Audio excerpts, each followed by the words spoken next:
Hello friends and welcome to the Southern Mountain Kitchen. Today we're going to make homemade cheese and pepperoni hot pockets.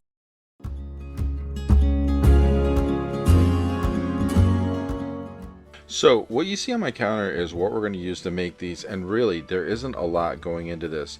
There are 6 pieces of string cheese, some canned pizza crust, we got pepperoni, we got some olive oil and some seasoning, some parchment paper, and some vegetable spray, just to actually make sure that none of this sticks to the parchment paper when we're making it up. And literally that is all you're going to use in this to make this, but you're going to end up with like 6 hot pockets out of this deal, and they're fairly decent size when you come up with these, because what we're going to do is really roll out the pizza crust and actually make 6 of them from what we've rolled out.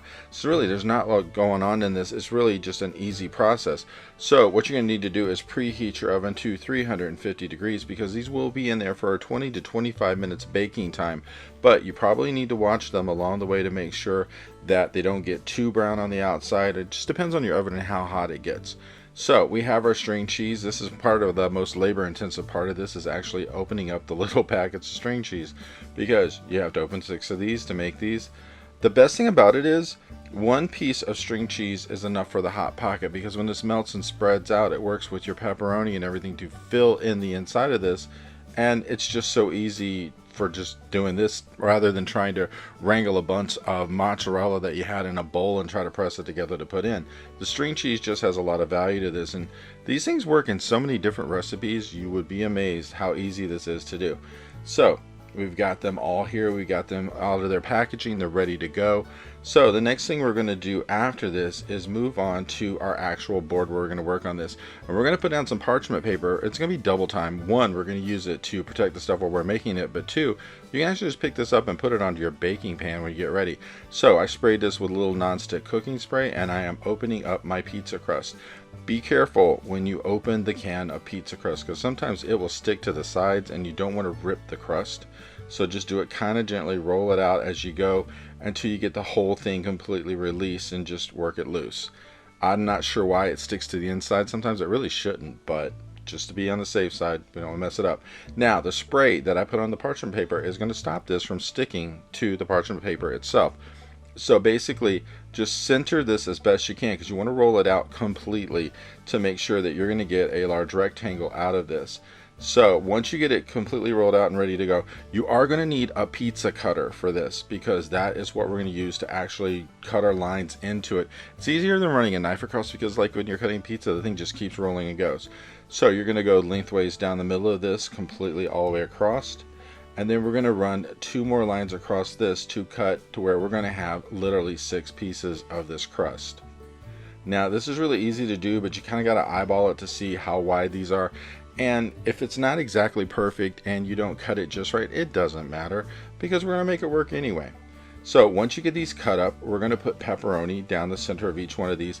I'd start off with at least 4 pieces. You can add more if you want to make it go up to like 6 or whatever, just to give it more pepperoni flavor to it.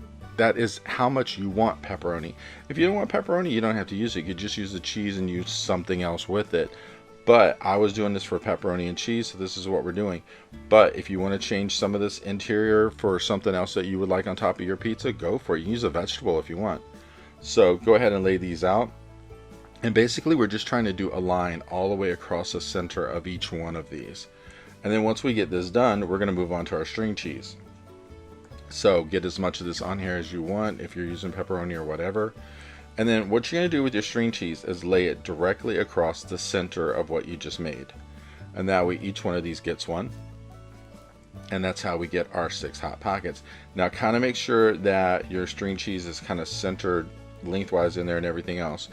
And then once we get it like this, we're going to literally peel one side of this up, roll it over, then pinch the ends and the side all the way down wherever there's a line where this was rolled, because we want to keep the cheese inside when this is baking.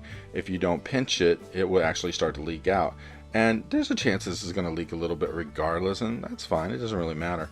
But just go ahead and go working your way from the ends to the middle, and just make sure each one of these is pinched together. Now if you haven't preheated your oven to 350 degrees, you need to do it at this point.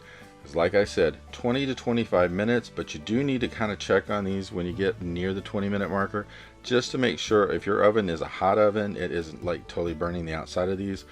But if you have one that doesn't cook as hot, you might want to watch it just to make sure it needs a little bit extra time to cook, because these are going to brown on the outside once they're in there.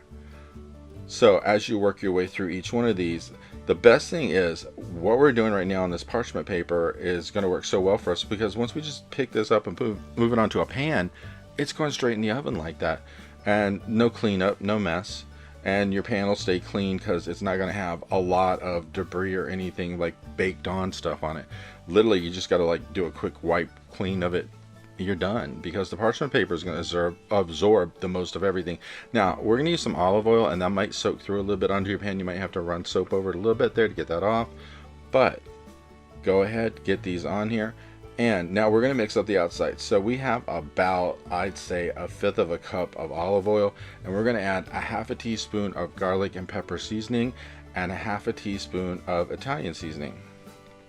And once we get this in, we're going to like stir it up a little bit, and then we're going to brush this on top of each one of these.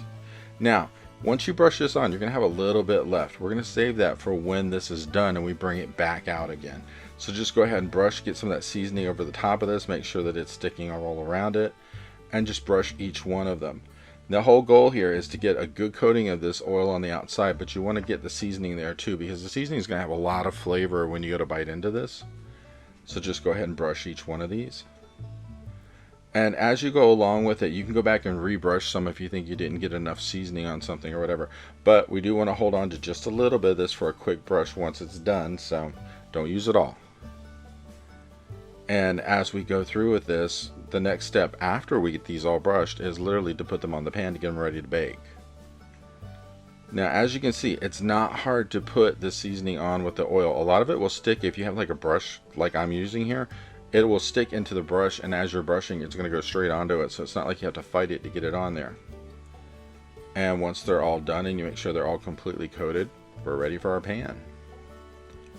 So you don't need a huge pan for this, just basically for the size of these, and you can lift this parchment paper up and just move it straight over. But once you get these onto your pan, kind of separate them a little bit to make sure they're not going to like cook up and cook into each other, because you know, like sometimes when you bake things they stick together. We really don't want to do that. And if you see any points where you need to repinch an end or whatever, go ahead and do that. And then these are ready for the oven. So once they go in there 350 degrees, 20 to 25 minutes, they're going to come back and they're going to have a golden outside, as you can see here. And we're just going to do like a really light brush with the rest of what we already had in that bowl, and just make sure that it has a little bit of the oil, a little bit of the seasoning on the outside of it. And these just need to cool for just, you know, a few minutes before you're ready to eat them, because you know you do have that melted cheese in there. It's going to be rather hot, so I wouldn't let it sit around forever. I'd give it like 5 minutes or whatever, and then you're about ready to put these on a plate. And that's the best thing about it. And when you serve these, you can use a dipping sauce, because when I did mine, I did marinara sauce, as you can see on my plate, and this was such a great thing and had such a great taste. And I think if you try this, you just might like it. I hope you liked this video, and if you did, please like and subscribe. And if you get a chance, check out the Southern Mountain Kitchen website, where you can get a free recipe, check out the cookbooks available from the Southern Mountain Kitchen, and if you'd like to, you could order a cookbook at a discounted price, cheaper than Amazon, with shipping that is also cheaper than Amazon. So if you get a chance, check it out, and I hope you have a great day.